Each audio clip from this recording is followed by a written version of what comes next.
Bueno, pues vamos a continuar. Después de la parasá, la porción, vamos a seguir alimentándonos, ¿no?, con la palabra de Dios. Y bueno, vamos a hacer un repaso para meternos en el contexto que estamos en Mateo. Estamos en el capítulo 21. Capítulo 21, vemos cómo ya Yeshua está en su última semana, la semana reconocida comúnmente como la Pasión. Y ya hemos visto su entrada. En el anterior Sabbat estuvimos hablando de la entrada triunfal, como se conoce el relato, la entrada triunfal. Él entra como rey, un rey esperado para todos y anhelado en el tiempo presente que los evangelios se relatan, ya que sabemos la condición del pueblo en esclavitud, como hemos visto hoy, forzada, impuesta, obviamente consecuencia de no caminar en la palabra de Dios. Sabemos que el que camina, ¿no?, el que dice la palabra, ¿no?, me encanta esa canción y ese versículo donde está el Espíritu de Dios que dice hay libertad, ¿no? Y el Espíritu de Dios es el que nos hace, como dice la palabra, caminar, ¿no? Dice el profeta, en los postreros días derramaré sobre vosotros mi espíritu y haré que caminéis en mis mandamientos. Sin el Espíritu de Dios uno pues tiende al fracaso, porque el Espíritu es poder de Dios para salvación y es aquel que nos guía a toda la verdad, quien también nos reconduce a caminar. Y obviamente el pueblo se había alejado de Dios, se había ido tras otros dioses y otras maneras de culto. Recordamos la historia de Israel, ¿no? Y el rey venía. Hay muchas promesas de restauración de Jerusalén, promesas de restauración del pueblo.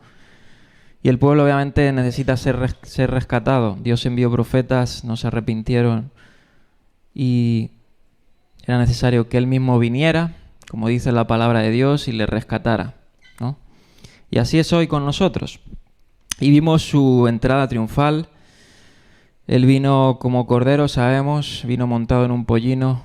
El profeta Zacarías por allí menciona en el capítulo 9, verso 9, he aquí tu rey viene montado sobre asna, hija de asna, y el rey venía en esa condición, en son de paz, ¿no?, de reconciliación.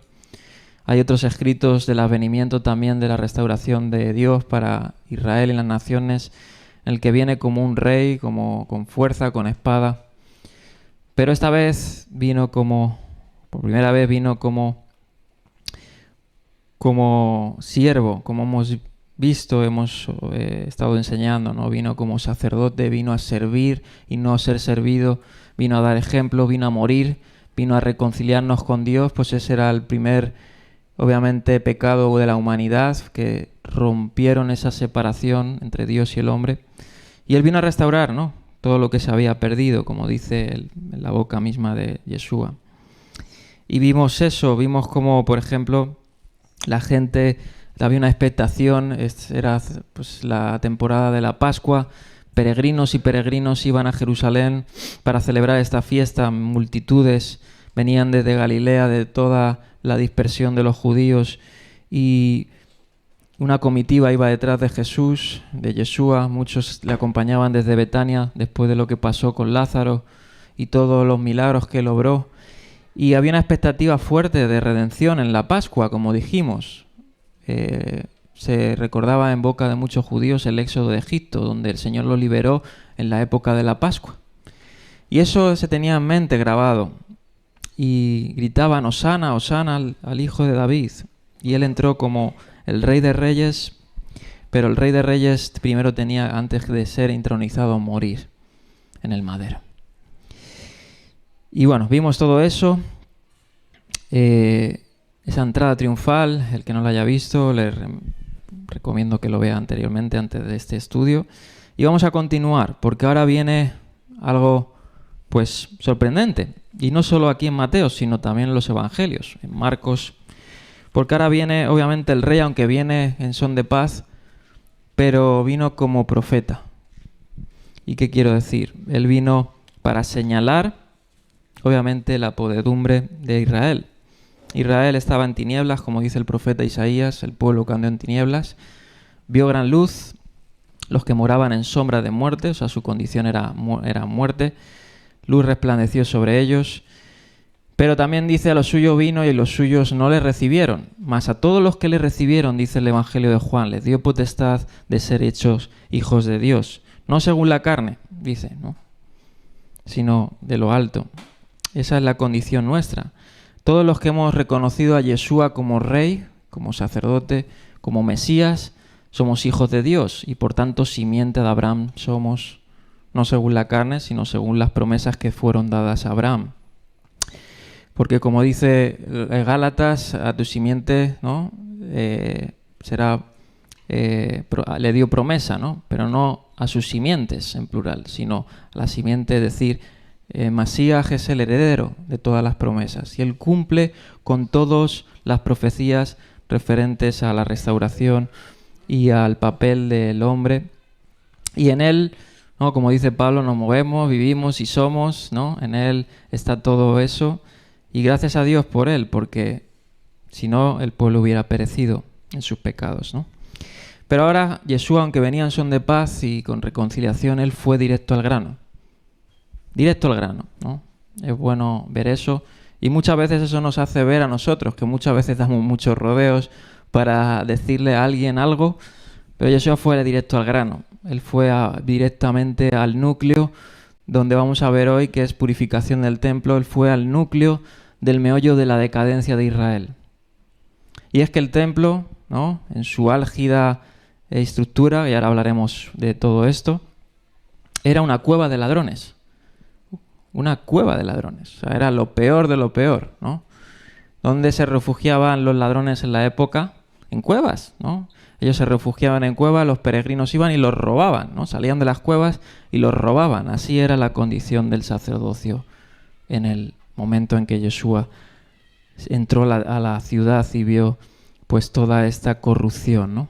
Y vamos a leer los primeros textos de hoy y nos vamos a detener un poco. Quiero que me permitan un poquito detenerme para dar también contexto a esta purificación o señal, como algunos denominan, la señal del templo. Y vamos a ver el verso 12 y 13, vamos a entrar en materia. Dice, Yeshua entró en el templo. Estamos recordando, después de entrar en la ciudad, él fue directo, ¿no? A entrar a este lugar sagrado. Dice, y echó de allí a todos los que compraban y vendían.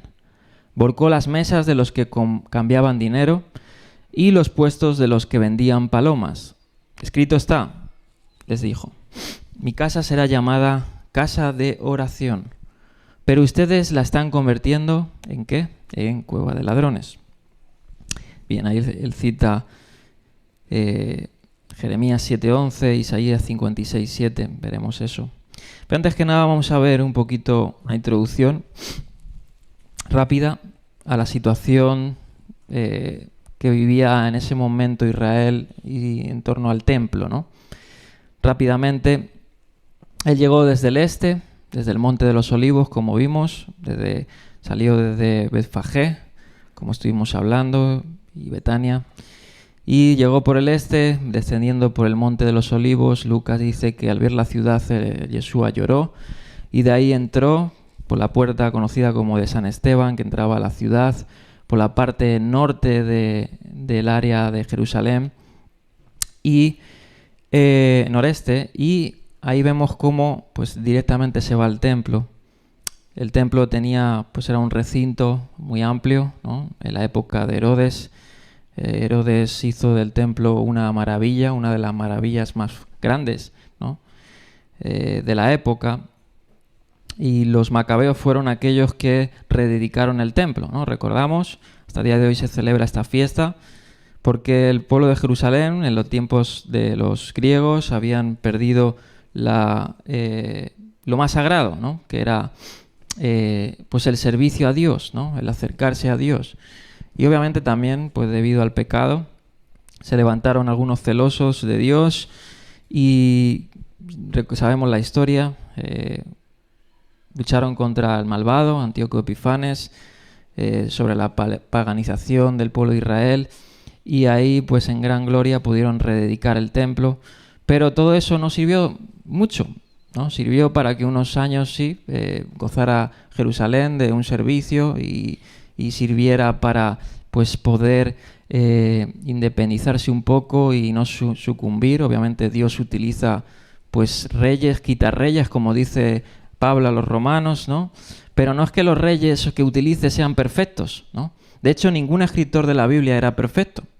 Todos, como dice Pablo, fueron iluminados del Espíritu Santo y reflejaron la palabra de Dios, pero ellos tenían pecado, eran pecadores y se equivocaban.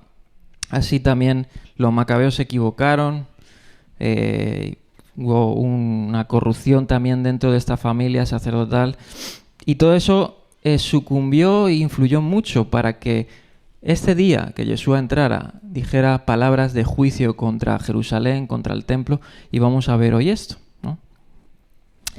Y bien, eso fue la rededicación en torno al año 164 y como dicen los macabeos de ese entonces se celebra la fiesta, la dedicación o de Hanukkah. Y Herodes había reconstruido el templo, lo había ampliado, tanto así que esto se convirtió el templo en un monumento tremendo, tremendo. O sea, hasta el día de hoy hay muros en Jerusalén de la época de Herodes, piedras que son enormes y solo son la muralla exterior, en muchos lados del recinto del templo, ¿no? O sea, se solía decir en el Talmud, como dice el tratado de Baba Batra, que el que no había visto el templo de Herodes no había visto nunca un edificio hermoso. Era un adagio que había en la época. Es decir, el templo era una maravilla mundial. Ahora, podía estar muy bonito por fuera, ser majestuoso, ¿no? ¿Cuántos han ido aquí a Nueva York o a algún sitio donde hay grandes edificaciones? Y lo primero uno que sale del aeropuerto ya sale a ver y dice, a ver dónde están los rascacielos, ¿no? Y a ver dónde están los monumentos. Porque las edificaciones y lo impetuoso y lo grande nos maravilla. El templo era una arquitectura tremenda. Tremenda. Y a pesar de ser tan hermoso, tan sublime, tan grande, tan majestuoso, le faltaba lo más primordial, que era la presencia de Dios, ¿no? Recordamos que cuando Dios, en los tiempos de Salomón, inauguró el templo, dice la palabra que la presencia de Dios fue tan fuerte que los sacerdotes se tuvieron que marchar. ¡Wow! Y tuvieron que dejar el servicio, los sacrificios, todo, imagínense. Y dice que la gloria de Dios llenó el templo. Llenó el templo. Y el templo estaba muerto. Muerto. Había podredumbre. El Señor vio esto, lloró. Vio esa edificación y uno podía haber dicho como un turista, ¿no? Cuando va a Roma o va a ciudades que son muy importantes y ve esas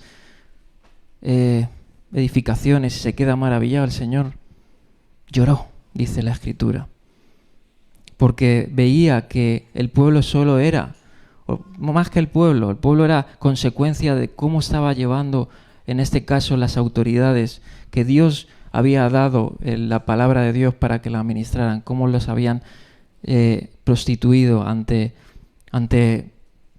nada, ¿no? Y vamos a ver muchas cosas de estas para que nos dé un contexto más amplio. Y aquí vemos a Yeshua que va al meollo del asunto, va al grano. Marcos nos relata que todo esto sucedió en un día. Es decir, él entra en Jerusalén, al día siguiente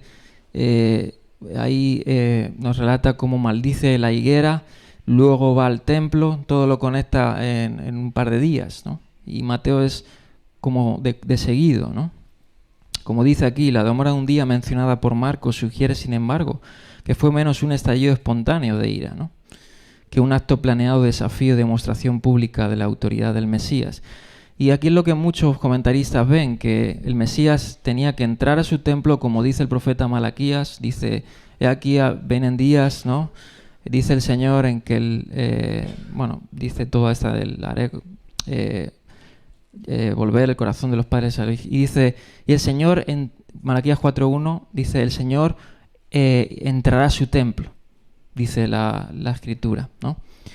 Y el Señor está ahí, que está citando, está en hebreo, está hablando del tetragrammatón, ¿no? el Señor, Adonai, es decir, Yeshua. Y él directamente fue como Señor, ¿no? Aquí lo tenemos. Miren, viene el día ardiente como un horno. Todos los soberbios, todos los malvados serán como paja. Sigue el próximo versículo. El próximo, no sé si era el 1 o por ahí está, Malaquías. Si lo puedes ahí buscar para no perder tiempo. Y él fue directamente a eso, ¿no? A purificar el templo, a mostrar al pueblo, pues entre todo, que se arrepintieran, ¿no? Porque el juicio viene, muchas veces las alertas de juicio vienen ¿para qué? No para que nos escondamos y tiritemos, no, viene para que nos arrepintamos, ¿no? El Señor dice que es tardo para la ira, pero rico en misericordia. Y Él dice en otra palabra que Él no quiere que nadie perezca, sino que todos procedan al arrepentimiento.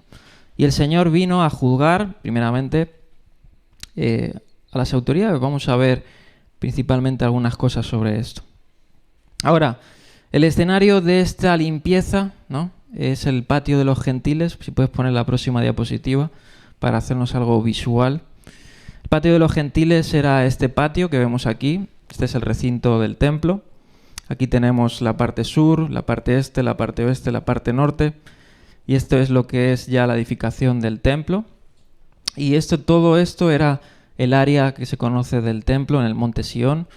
Y aquí vemos pues el atrio el pórtico de Salomón, el atrio de los gentiles, donde había una muralla, ¿no?, el Soreg, como se dice, que no se permitía a los gentiles entrar al templo, cosa que no era tampoco bíblico. Vamos a ver muchas cosas sobre eso, porque ¿qué dice la Escritura? Mi casa será llamada casa de oración para todas las naciones, no solo para el pueblo judío, ¿no? Y de hecho en la época hasta habían hecho una limitación entre el atrio de los israelitas y el atrio de las mujeres. O sea, ellos estaban ya poniendo limitaciones que Dios no ponía, ¿no? Y ahí vemos la puerta de la Hermosa, donde Hechos de los Apóstoles nos dice que había un cojo, ¿no?, o un ciego, no recuerdo exactamente, y que pedía limosna, y ahí Pedro y los apóstoles por el nombre del Señor lo curaron. La puerta de Nicanor, tan famosa, y tantas fábulas que hubo en el Talmud sobre esa puerta.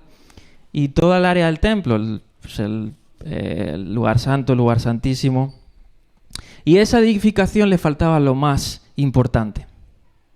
Lo más importante, que era el arca. La presencia de Dios, ¿no? A los que hemos estudiado ahora Samuel, hemos visto la importancia del arca, ¿no? El arca era el corazón. Si a una persona le falta el corazón, le falta todo, ¿no? Y le faltaba eso, simplemente había una piedra, ¿no? La piedra de la fundación, como le llamaban, ¿no? Había una piedra. Y el arca era muy importante. Ahí es donde una vez al año el sumo sacerdote entraba y esparcía la sangre, ¿no?, del macho cabrío, y eso servía para reconciliación de todo el pueblo y de él. Y le faltaba eso. ¿Qué quiere decir con eso, hermanos? Que había un juicio sobre Jerusalén ya previo. Que el Señor había quitado su presencia de en medio del pueblo. ¿Por qué? Porque obviamente el pueblo, Dios le envió profetas, no se arrepintieron, le siguió mandando por amor y misericordia, pero cuando a un pecador o a una persona tú le hablas, ¿no?, te vas a perder y haces todo lo posible, pero la persona está entenebrecida, pues lo único que te queda es dejarlo a su suerte, ¿no?, muchas veces, y confiar simplemente en Dios. Y Dios mismo tuvo que venir y denunciar esto y promulgar juicio, y vamos a ver sobre esto. Y esa era esa edificación, ¿no? De hecho, pues era la temporada de la Pascua, y en la temporada de la Pascua se recogían los impuestos, el tan famoso conocido como el impuesto del templo. Ahí en la Misná Sekalim se nos dice que era la temporada de la Pascua cuando todos peregrinaban y llevaban el impuesto del templo, ¿no? El impuesto del templo se ofrendaba en la moneda especial de Tiro, era la moneda menos fluctuante de la época. Era la moneda más interesante o la más fuerte en esa época. A día de hoy sería, no sé, el dólar o no sé cómo está el euro, ¿no? Pero en ese caso era la moneda de Tiro. Y era el impuesto anual del templo, y los israelitas habían prohibido a los gentiles pagar, ¿no? Si un gentil se quería acercar a Dios, no podía pagar el impuesto del templo, porque para él no había reconciliación. tenía que convertirse en judío y hacer todas las cosas conforme al judaísmo, etcétera. Por eso en Hechos de los Apóstoles, cuando el Espíritu Santo derramado sobre los gentiles, y de hecho a Pablo le recriminaron falsamente que había metido gentiles, ¿no?, al templo. Y Pablo decía que no respetaba eso, pero obviamente sabemos que los gentiles son tan, ¿no?, llamados por gracia y llamados a disfrutar del trono de Dios, es decir, de la reconciliación de Dios, tanto como los judíos, ¿no? Pero los judíos habían puesto barreras, por eso Jesús le dijo, vosotros qué, a los religiosos, ¿no?, le dijo, vosotros sois ciegos, guías de ciegos, ¿no? Y si un ciego guía a otro ciego, ¿qué pasa? Que se van a caer, se van a tropezar, se van a despeñar. Y eso pasó, ¿no? En Marcos 11 está también relatado este suceso. Y bien, vamos a continuar. Vamos por aquí siguiendo.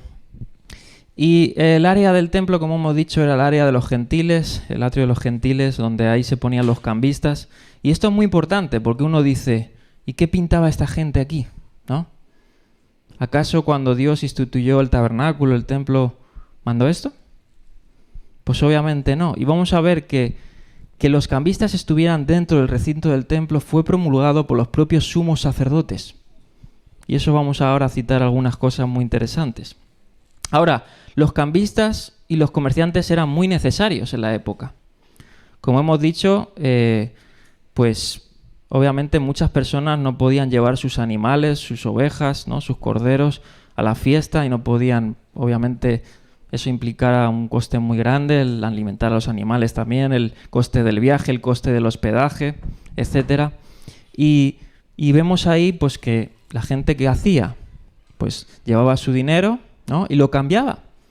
Llevaban su dinero, lo cambiaban en estos cambistas y ¿qué pasaba? Pues con eso podían comprar animales, palomas, ofrecerlos, corderos, y ofrecerlos en el área del templo. Era algo necesario, era algo que, pues como el día de hoy, si uno va de viaje y se va en el aeropuerto y lleva con euros y necesita cambiar a pesos, pues va al aeropuerto, a veces en los aeropuertos hay de estos cambistas también, y que te cambian la moneda por la moneda local, ¿no? Era algo así, pero en vez de cambiarte a otra moneda era cambiarte a especie, es decir, a género, ¿no?, para el templo. Y ambos servicios eran en principio útiles, de hecho necesarios para los peregrinos, como dice aquí Franz, de los que difícilmente se podía esperar que trajeran sus animales de sacrificio desde Galilea o aún así más lejos, aunque sin duda los comerciantes también obtuvieron un buen beneficio de sus actividades.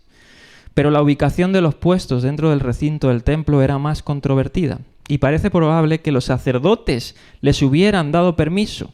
Y vamos a ver que no solo les dieron permiso, sino que lo incentivaron. Y en este caso fue un sumo sacerdote que nos vendrá a nosotros a memoria, y que fue el sumo sacerdote Caifás, por el año 30 después de Cristo. Entonces, no, antes de Cristo, perdón. Y vamos a ver más cosas sobre esto. Por lo tanto, es muy posible que la protesta que Yeshua hiciera con cierto apoyo popular en lo que respecta a la ubicación de los puestos, ¿no? La protesta explícita de Yeshua es contra el uso indebido de la casa de Dios para el comercio en lugar de la oración. Y hay muchas más cosas detrás que vamos a ver, ¿no? La frase cueva de bandidos, traducida tradicionalmente como guarida de ladrones, a veces se ha interpretado en el sentido que estaba atacando las prácticas comerciales desleales que explotaban a los peregrinos pobres, ¿no? Y también esto es cierto, a pesar de que cambiaban, también abusaban, cobraban impuestos, ¿no? Y bueno, vamos a ver un poquito hoy de historia, algunas cosas muy interesantes, que eso también dinamitó la destrucción de Jerusalén. Vamos a ver muchas cosas muy interesantes. Pero esa no es la razón más probable, como dice de esta alusión de Jeremías 7:11, donde se cita aquí Jesús, ¿no? Que también Jeremías 7 es una protesta también contra el abuso en el templo. Del profeta Jeremías hay un discurso que lo denominan el discurso del templo también, del profeta Jeremías. Bien, sigamos. Tampoco explicaría su expulsión de los compradores junto con los vendedores. Es el lugar donde se lleva a cabo el comercio y no cómo se lleva a cabo, el centro de su descontento. Y eso significa que la protesta no estaba dirigida tanto contra los comerciantes como contra el establecimiento sacerdotal que les había permitido operar dentro del área sagrada. Aquí la culpa no la tenían los comerciantes, no la tenían, ¿no? Como hoy en día, pues el gobierno es culpable de muchas cosas que pasan en el mundo, en nuestra sociedad, ¿no? ¿Qué culpa tiene a lo mejor mucha gente, ¿no? de cosas, injusticias? Aquí los verdaderos culpables eran las cabezas, eran los que habían permitido toda esa corrupción. Y bien, Jesús no vino como revolucionario a liderar un movimiento, ¿no? De hecho, esa palabra que utiliza aquí Mateo, no recuerdo exactamente, luego la citaremos, no estaba, se utiliza para revoluciones, ¿no? Pero no estaba liderando eso. Aquí Yeshua lo que estaba haciendo principalmente era, obviamente con el celo divino, era purificar lo santo, ¿no? Y llamar las cosas por su nombre. Bien, vamos a comentar pues un poco ya el texto. Vamos a dar un poco el marco del templo, de todas las cosas que seguiremos haciendo algunas indicaciones. Hemos dicho ya, ¿no?, que el propósito de Yeshua era entrar en Jerusalén y ir al templo, al grano, como he dicho antes. Perdón, no era Malaquías 4.1, perdón, era Malaquías 3.1. Vamos a leerlo. Dice así: el Señor Todopoderoso responde: yo estoy por enviar a mi mensajero para que prepare el camino delante de mí. Y dice aquí, ¿no? De pronto vendrá a su templo el Señor a quien ustedes buscan, vendrá el mensajero del pacto a quien ustedes se complacen. Aquí está hablando de la venida del Mesías, ¿no? Bien. El Mesías, conducido con aparente triunfo, ¿no?, como hemos visto en el anterior contexto, entra al templo, como dice aquí Malaquías, y obviamente él despierta expectativas, ¿no?, de que, bueno, es el Mesías, viene aquí, ¿no? Imagínense, viene aquí a hacer el templo, pues, algo grandioso, ¿no? Sin embargo, lo primero que hace es juzgar al templo, juzgar a las autoridades, ¿no? No viene para quitar las limitancias, no viene para hacer una revolución en el área. Recordamos que los que llevaban un poquito el templo eran los saduceos. Recordamos que los saduceos no creían los profetas. ¿Dónde está la venida del Mesías más relatada que dónde? ¿Que los profetas? Sí, por ahí hay algunos textos en la Torá: profeta, delante de ti te levantaré, pero esos textos no se habían interpretado así mesiánicamente. Es decir, no había una esperanza en los saduceos de un Mesías como la había en los fariseos, ¿no?, o conforme en los fariseos. Los saduceos eran los más corruptos, más que los fariseos, a pesar de que con los que se mezcló más Jesús fue con los fariseos, porque eran los más cercanos a su doctrina y los más cercanos a, por decir así, dentro del movimiento religioso, los más cercanos a lo que podría considerarse como, pues, los que estaban ahí, ¿no?, pues estudiando la palabra, ¿no? Bien. Y muchos podían haber visto, ¿no? El Mesías viene, pues, ¿a dónde va a venir? A la capital, y viene, pues, a lo más alto, va al Congreso, ¿no?, de los diputados. Va a echar fuera a estos romanos. Sin embargo, esto no fue así. Atacó principalmente a los suyos, porque a los suyos vino.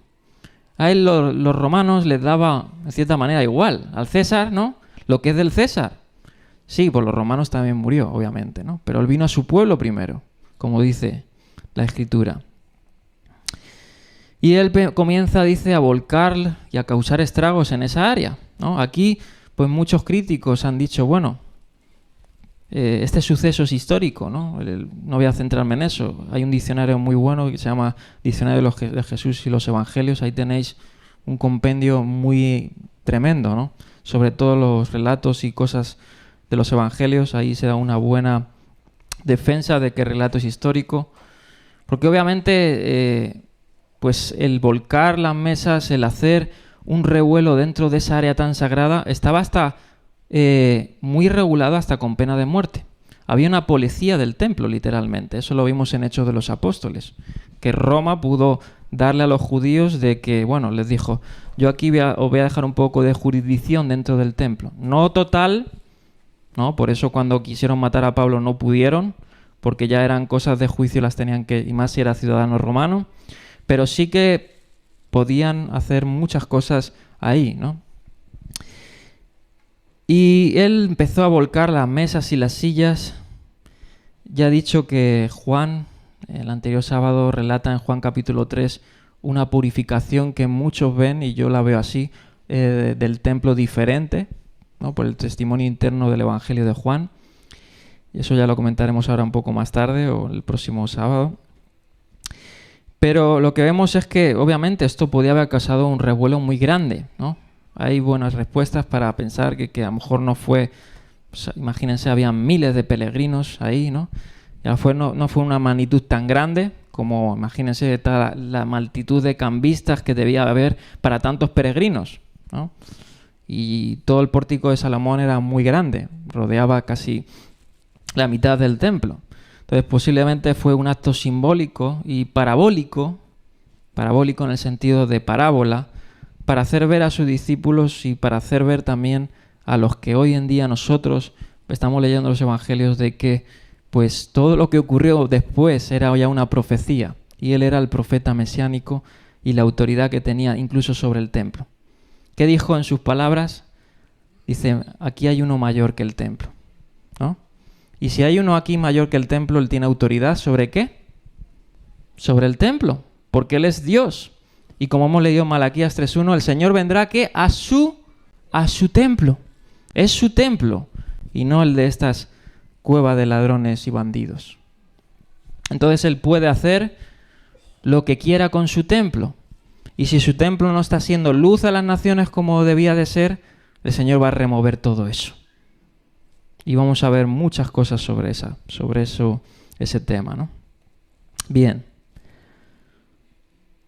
Bueno, esto ya lo he comentado sobre la multitud.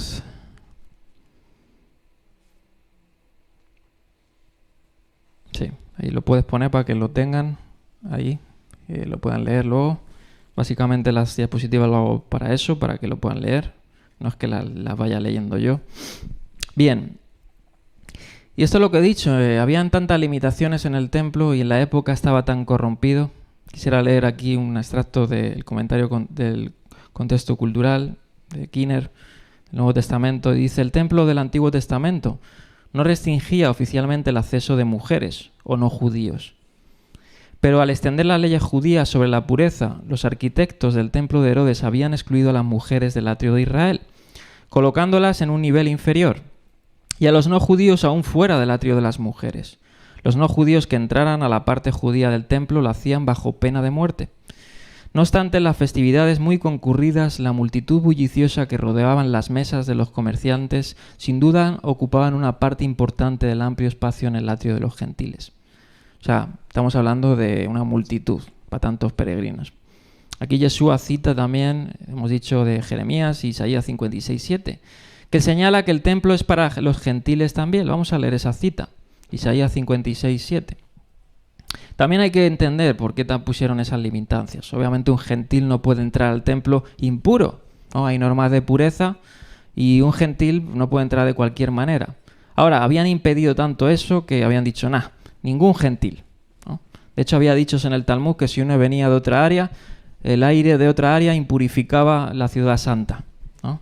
O sea, había un celo extralimitado, porque Jesús tenía celo, ¿no? En una parte de los evangelios dice, y ahora lo voy a citar que es muy interesante, Jesús dice que no podías tú, tenía tanto celo por su casa de oración, que tú no podías coger y hacer un atajo por el templo, porque tú podías ir desde el Monte de los Olivos y atajar a la ciudad de Jerusalén, pero estaba prohibido hacer eso, porque estabas usando el templo de una forma que no era sagrada. Tú ibas al templo a lo que ibas, no a hacer un atajo, y mucho menos ibas y llevando tus comercios, tus negocios, ¿no? Eso está por ahí en Marcos, luego lo busco. Jesús tenía celo, pero muchas veces el celo no nos puede llevar al fanatismo, ¿no? ¿Estamos de acuerdo? Lo peor es el fanatismo. Y ahí vemos a los ejemplos de Qumran. En Qumran sí tenían algunas cosas que eran verdad, y era que el sacerdocio estaba corrupto, por eso se fueron, ¿no? ¿Por qué se fue lo de Qumran? Pues porque veían que los sumos sacerdotes no eran ilegítimos, y ahora comentaremos sobre eso, ¿no? Pero tenían un celo, un fanatismo que era, bueno, si alguno ha leído sobre la secta de los esenios es tremendo, ¿no? Los fariseos se quedan cortos con los esenios. Pero bueno, aquí vemos, ¿no?, que habían puesto tantas limitancias porque el templo, al final, al cabo, ¿para qué era? Para que la palabra de Dios sea predicada, ¿no? Para que el altar de Dios fluyan, como dijo en la fiesta de los tabernáculos Yeshua, que del templo correrían aguas de vida, ¿no? Como dice la Escritura, el que de su interior, ¿no?, correrán ríos de agua viva. Así debía ser en esa imagen el templo, ¿no? Como dice Isaías, creo que es por ahí, ¿no?, que creo que es Isaías capítulo 2 o capítulo 3, de Sión saldrá la ley. ¿Dónde estaba Sión? El monte Sión era el monte del templo. ¿Y de dónde iba a salir la ley? Del templo. Pero del templo no estaba saliendo la ley, estaba saliendo la corrupción, ¿no? Y vamos a ver lo tremendo que era la corrupción. Es tremendo. Yo cuando me he puesto, ya lo sabía, pero cuando me he puesto un poco más a indagar, me ha dejado loco. Y es que se cumple la norma, ¿no? El poder corrompe. Y lo vemos hoy en los políticos, que todos quieren, y vemos por ahí candidatos que parecen ser, pero luego se corrompen, que es tremendo, ¿no? Y Satanás esto lo sabía, por eso le ofreció, ¿no?, bienes y cosas, porque eso es lo que más nos desgracia, ¿no?, cuando nos creemos algo, cuando tenemos poder. Bien, vamos a seguir. Bien, vamos aquí a seguir comentando sobre lo que hace Jesús, ¿no?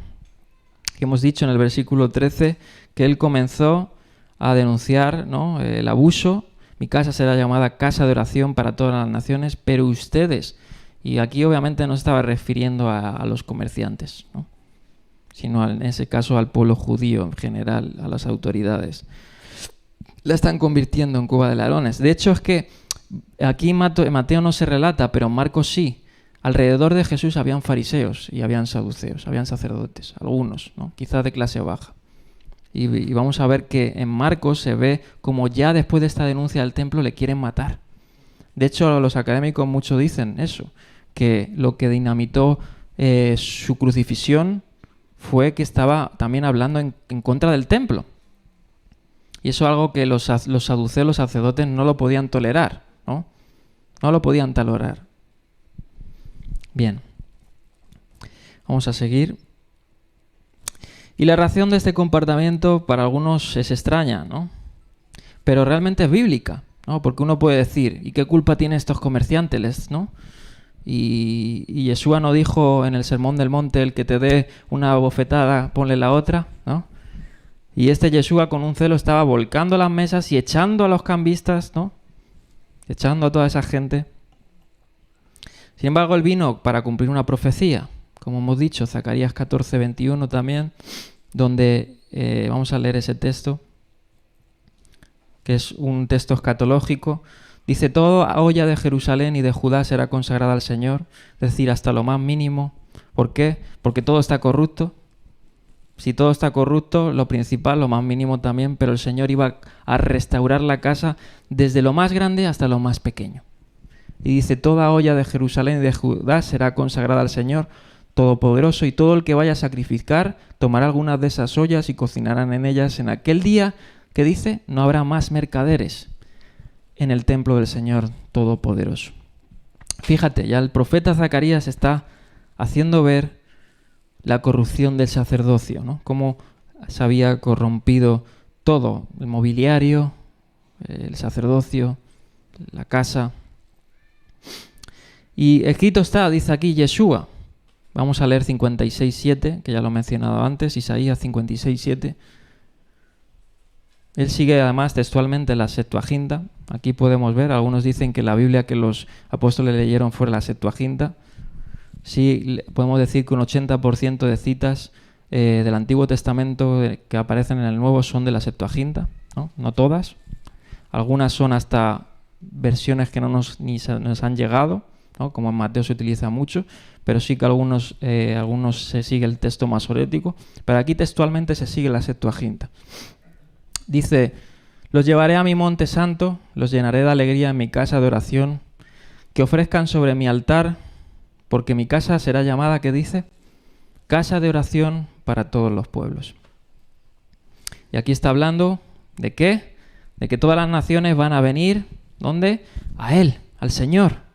Porque el Señor lo que quiere es restaurar no solo a su pueblo, sino utilizar a su pueblo como principio de restauración al Edén, ¿no? Cuando la humanidad era toda, ¿no? Plena en Él. Bien. De hecho, Marcos incluye la frase para todas las naciones. Mateo no la incluye. Simple dice casa de oración. Pero Marcos incluye esa cláusula que vemos aquí, casa de oración para todas las naciones. Es decir, el atrio de los gentiles está lleno de conmoción, que ni el judío ni el gentil pueden orar aquí con facilidad. El término cueva de ladrones no significa necesariamente que todos los mercadores vendieran sus mercancías a precios inflados. De hecho, muchos los vendían a precios inflados porque los sumos sacerdotes estaban metidos ahí y les cobraban un impuesto a ellos por estar en el templo. Es tremendo. Cuando yo lo he leído, he dicho, ¡wow! ¡Wow! Tremendo, ¿no? Y vamos a ver ahora algunas cosas sobre eso. Bien, estaban corruptos y aquí compré un libro muy interesante y lo voy a estar citando para ver el sacerdocio corrupto. Jesús el Templo se llama, Jesús el Templo, Nicholas Perrin. Y cita mucho Craig Evans. Craig Evans es un grande de todo, la literatura intertestamentaria, talmúdica, de la época. Es un arqueólogo, historiador, una autoridad dentro del judaísmo inclusive y del cristianismo, Craig Evans. Y cuando leí estos extractos me aluciné. Bien, vamos aquí a citar el libro para ver cómo estaba de corrupto el sacerdocio. Dice, algunas de las pruebas más condenatorias de la corrupción de los sacerdotes del siglo I se encuentran en los escritos rabínicos. O sea, hasta los propios rabinos fariseos decían que la época en que Yeshua estaba era una época oscurísima, oscurísima. Dice, los estudios muy exhaustivos de Craig Evans sobre la reflexión posterior al templo, sobre el sacerdocio de la época de Jesús, vemos que las acusaciones de codicia, o sea, los fariseos, los rabinos decían que en la época del segundo templo una de las fuertes, ¿no?, que mencionaban varias, que era el derramamiento de sangre, la injuria, y una era la codicia. Había una codicia tan grande, la codicia es un mal tan grande, pero tremendo, es tremendo, ¿no? Y sobre todo cuando se tiene poder. Dice que era prácticamente un leitmotiv.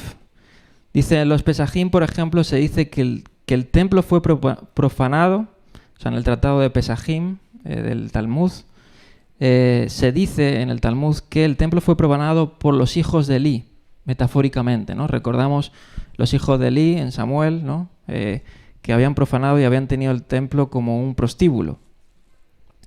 Dice, en alusión a las notorias figuras bíblicas de Ofni y Finés que robaban las ofrendas del templo. Dice, la tradición rabínica también insinúa que ya la dinastía sacerdotal de Anás, siglo I después de Cristo, aunque ya era fabulosamente rica, se dedicaban regularmente a la extorsión violenta. ¡Wow!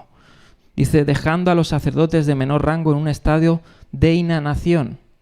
Cuando los sacerdotes, dice la escritura en Levítico, ¿no?, que dice, mi herencia es el Señor, la tribu de Leví, pero los sumos sacerdotes, que era la corte suprema, ¿no?, habían sacerdotes que a lo mejor limpiaban el templo, o que incluso enseñaban la palabra, o que hacían trabajos que ellos obviamente no iban a hacer, pero vivían con lo justo, ¿no?, y hasta estaban oprimidos los propios sacerdotes. Y hasta los propios sacerdotes dentro del templo estaban oprimidos, imagínense las multitudes, ¿no?, cómo se aprovechaban de ellos.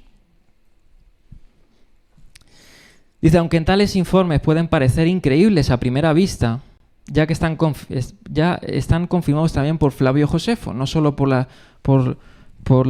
las literaturas rabínicas. Y es cierto, la literatura rabínica sí tiene muchas leyendas, pero justamente esto coincide con los relatos del historiador Flavio Josefo. Dice, por el contrario, es casi seguro que la violencia de estilo mafioso de la familia del sumo sacerdote, empleada para maximizar los ya sustanciales fondos del templo, de lo que, como dice aquí, ¿no?, los sacerdotes de alto rango se servían libremente. O sea, de hecho, en el templo había una cámara que era el tesoro del templo, que estaba al lado, cerca de la cámara donde llevaron a Pablo, se juntaron los 70 al Sanedrín, por ahí estaba cerca esa cámara, la cámara del tesoro del templo, y ahí ellos tenían, por decir así, solo ellos la llave, y ellos abrían y cerraban como querían, y claro, había que ver las chozas que tenían y todo lo que tenían, hasta estaban mezclados con la jurisprudencia romana y con todo. Era como dice literalmente un estilo mafioso, ¿no? Algo así como los cárteles, ¿no?, y los narcos, pues así era, o sea, literal. Dice, para empeorar las cosas, como la familia de los sumos sacerdotes recurría regularmente al soborno para asegurarse de permanecer firmemente instalados, ¿no? Por eso el poder corrompe, que es lo que hace el Pedro Sánchez, ¿no? Que salía con quien sea, no le importa su patria, y para estar en el poder. Pues estos hacían lo que hacían con los romanos para ellos establecerse. Y de hecho, vamos a ver, y ahora os voy a poner una tabla de los sumos sacerdotes de los tiempos de Yeshua. Vamos a ver que los que tenían este poder eran los que declaraban los sumos sacerdocios posteriores. Eso estaba prohibido, ¿no? O sea, tú no podías decir, no, este va a ser sumo sacerdote. No, habían indicaciones claras y no se cumplían.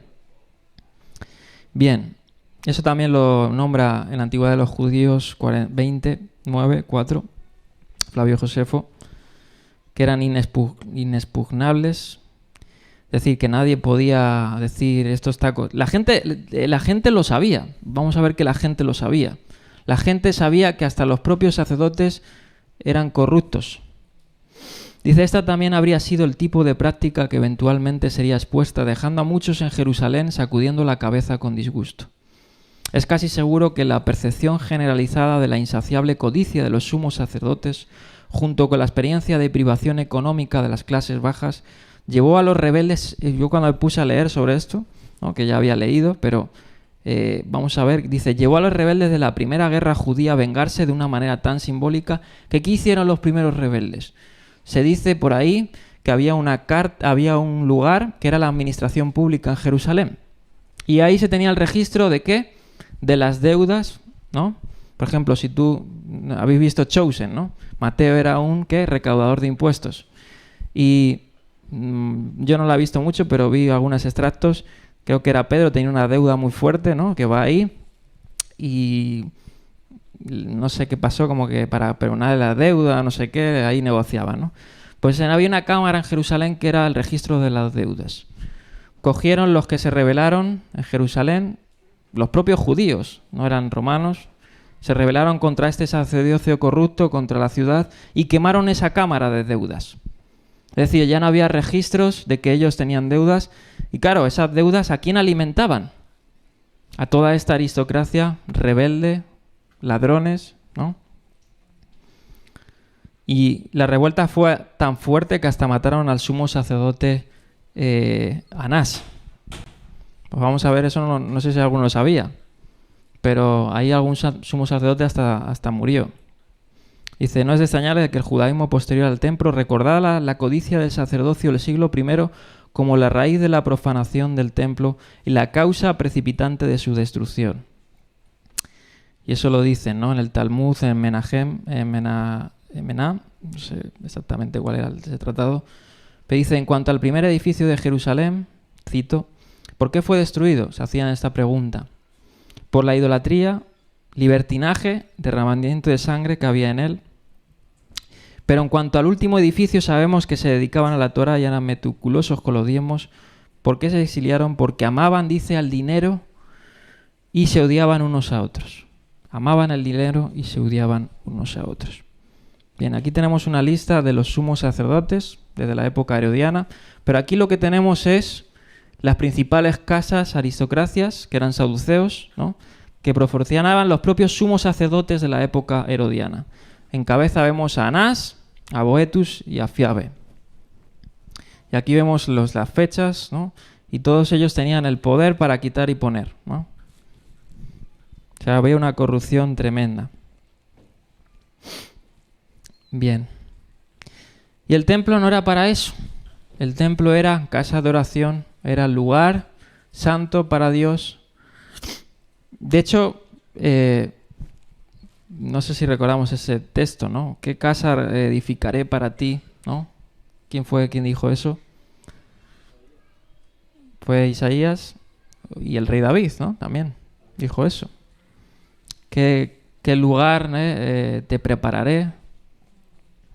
Y vemos que obviamente, metafóricamente, el Señor, a pesar de que mandó a hacer un templo conforme a los cielos, ¿no? Pero dice que el cielo es su trono, ¿no? Y la tierra es el estrado de sus pies. O sea, es decir, que el Señor no nos dio solo de un templo, sino de toda la tierra. Pero obviamente a Él le plació escoger ese lugar, ¿para qué? Para, obviamente, como dice la parábola, ¿no? Para de un lugar salga la redención, ¿no? Y el templo era para eso y no para todos estos negocios, todo este pecado. Y Aarón ha hablado del Sabbat, ¿no? Y muchas veces así nos pasa, que en el sitio más sagrado o en el día más sagrado es donde más deshonramos a Dios, ¿no? Nos pasa. Y tristemente eso el Señor no lo quiere, ¿no? Y obviamente Él conoce la condición humana. Él no necesita tampoco de templos para que le adoren, ¿no? Por eso dijo Jesús a la samaritana: vienen días y viene la hora en que ya no se me adorará aquí ni allá, ¿no? Sino que se me adorará todo aquel que me adore en espíritu y en verdad. Esos son los verdaderos adoradores que el Señor busca. Porque el Señor no necesita un templo para reinar, ni siquiera para nada de eso.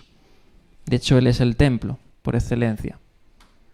Y nosotros también somos su casa, edificada no por manos humanas, como dice Pedro también, piedras vivas edificados en Él, ¿no?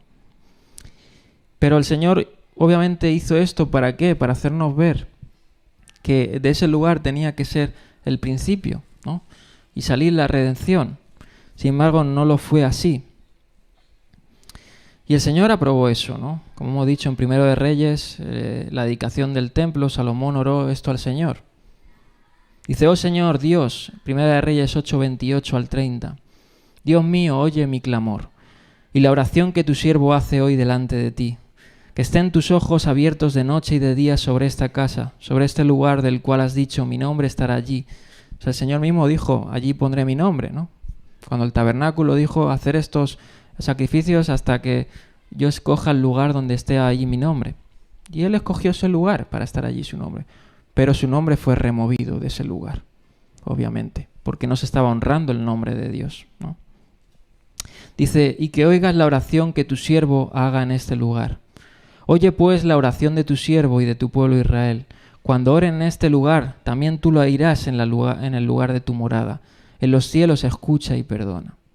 Y de hecho, muchos milagros se obraron en el templo, porque el Señor sabía que la gente iba con un corazón, en esa época, iba con un corazón dispuesto, ¿no? De hecho, recordamos el episodio de Ana, ¿no? Recordamos que Ana era estéril, ¿no? ¿Y qué le pidió el Señor? Ella iba de noche y de día al templo, ¿no? Pidiéndole al Señor que le diera un hijo. Y Dios se lo concede y le llamó su nombre Samuel y lo consagró al Señor. Y Dios obraba en ese lugar porque Él sabía que la gente que iba con un corazón, pero la gente ya había ido al templo con un mero mecanismo religioso. Por eso el profeta Oseas dice: misericordia quiero y no sacrificios. No quiero ni lunas nuevas ni días de reposo, porque ustedes lo están haciendo eso, un sistema religioso que yo nunca he mandado. Yo nunca he mandado esto.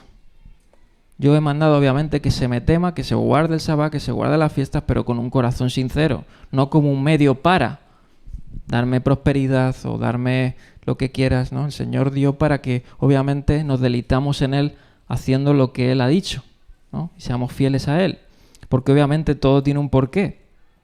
Hemos dicho, el Sabbat nos recuerda la redención, ¿no? Las fiestas nos recuerdan la redención. Todo nos habla de Él y para Él. Pero si lo temamos como no, vamos a la iglesia porque es lo que toca, es un mandamiento, o vamos a diezmar porque el Señor quiere eso, pero no lo hacemos con un corazón verdaderamente devoto, de decir, yo, como decía el rey David, yo todo lo que te doy es porque sé que tú me lo has dado, ¿no? Lo que decía, lo que tú me das, lo que tú me has dado en tu mano, ¿no? En mi mano, algo así decía, ¿no? Tremendo. El rey David sabía que todo era por misericordia divina. Y vemos en boca del propio David, en el Salmo 27, hoy hemos cantado eso, ¿no? La canción esta del principio, ¿no? Oh. Decía, una cosa he demandado al Señor, y esta buscaré, que esté yo, dice, en la casa del Señor todos los días, para contemplar la hermosura del Señor y para, normalmente traducen, inquirir en su templo. La palabra lekabé es escudriñar, ¿no? Es decir, permanecer de día y de noche entendiendo al Señor, ¿no? Amén. Qué hermoso es eso. Bien. Y ahora quiero citar, ya voy a acabar, tenía muchas cosas y casi no he abarcado nada. Seguiremos con una segunda parte, pero vamos a ver cómo el Señor advirtió una vez tras otra. Estos libros son mis preferidos, detrás de la Biblia, obviamente, que hablan del Nuevo Testamento, son tremendos, de N.T. Wright. Y vamos a ver algunas cosas que el Señor dijo, obviamente denunciando juicios sobre toda esa nación, ¿no?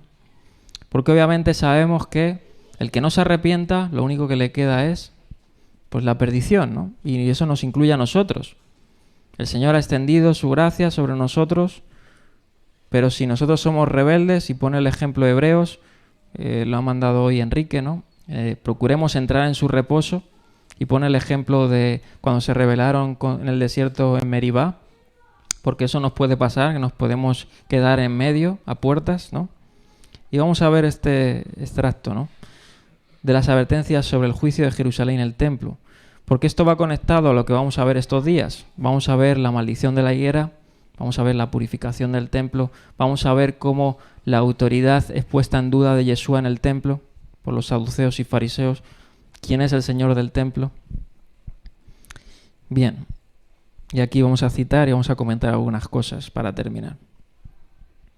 Yeshua advirtió muchas veces a sus contemporáneos que era necesario que se arrepintieran. Vamos a leer Lucas 19, 39 al 44. Dice, algunos de los fariseos que estaban entre la gente le reclamaron a Yeshua: Maestro, reprende a tus discípulos.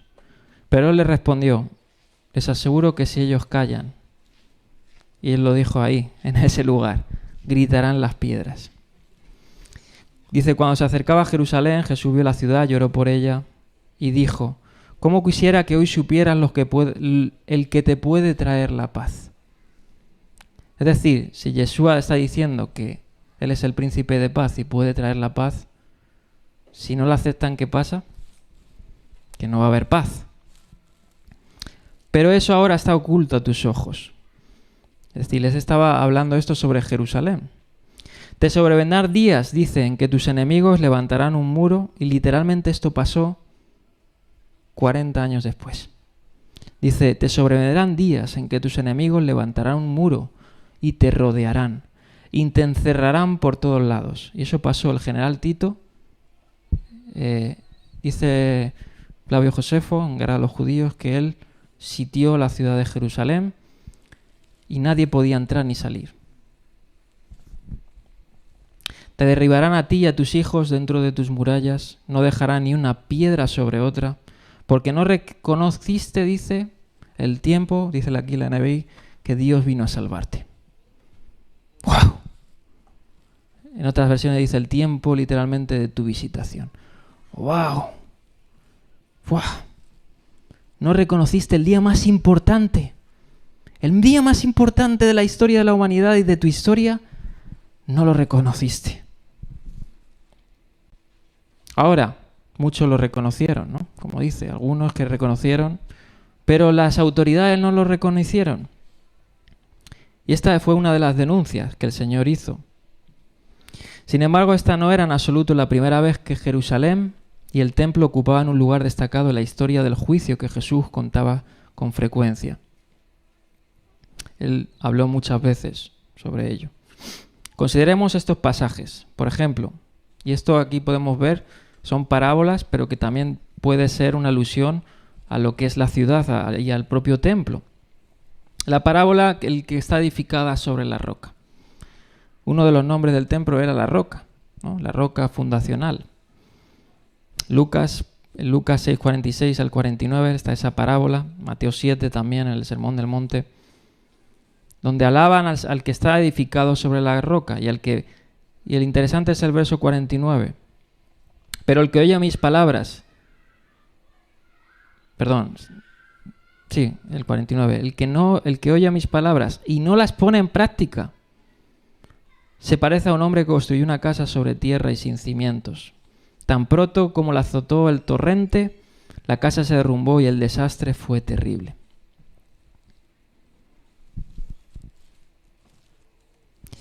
Jesús, al igual que otros sectarios judíos, invitaba a sus oyentes a unirse a él en el establecimiento del verdadero templo.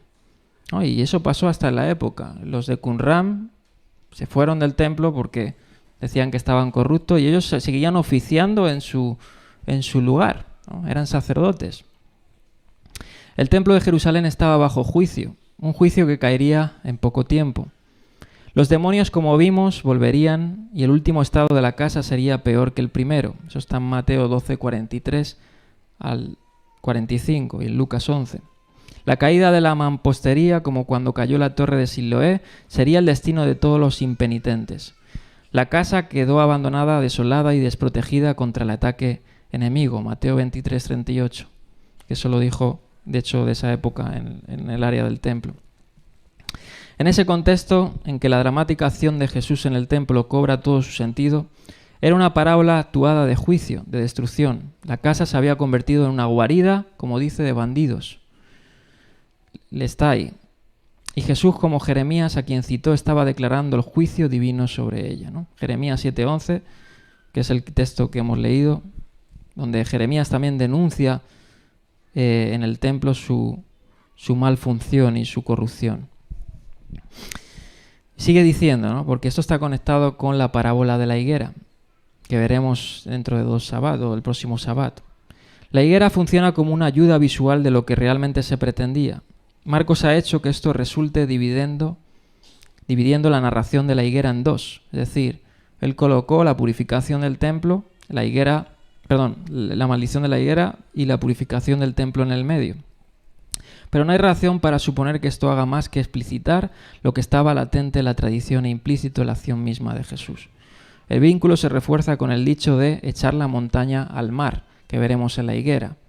Porque es curioso, cuando Jesús maldice la higuera, y si lo comparamos con Marcos, ¿no? Hay algunas cosas que complementan unas a otras, pero en el Mateo parece ser que él maldice la higuera, en el instante se seca, y luego viene como una especie de enseñanza sobre la fe, ¿no? De echar un monte al otro, al mar. En Marcos eso es más latente, que está hablando sobre juicio. Y además era un dicho proverbial, de hecho en el Talmud se utilizaba mucho el traspasar un monte a otro, etcétera. Y este dicho también refuerza eso. La evidente naturaleza proverbial del dicho no debe ocultar el hecho en que alguien que hablara de echar esta montaña al mar en el contexto de una acción dramática de juicio en el templo, que se refería inevitablemente al monte Sión, donde estaba el área del templo. Se llega a la misma conclusión por una vía diferente cuando consideramos varios dichos que declaran implícitamente que el templo es redundante. Yeshua declara citando Oseas que lo que el Dios de Israel desea es misericordia y no sacrificio. Y de hecho esto era algo que también algunos rabinos hicieron en la época antes previa de la destrucción del templo. Uno de ellos fue Yohanan ben Zakkai. Yohanan ben Zakkai dijo cosas similares a lo que dijo Yeshua en la destrucción del templo. Y él citó a Oseas 6:6 de esa manera. Y en particular hay todo un nexo de tradiciones en las que Yeshua profetizó la destrucción de manera bastante explícita. Vamos a ver algunos textos del Nuevo Testamento. Dice Marcos 14:58, destruiré este templo hecho por manos de hombres. Fíjate lo que dice, hecho por manos de hombres. Y en 3 días construiré otro que no será hecho por manos de hombres.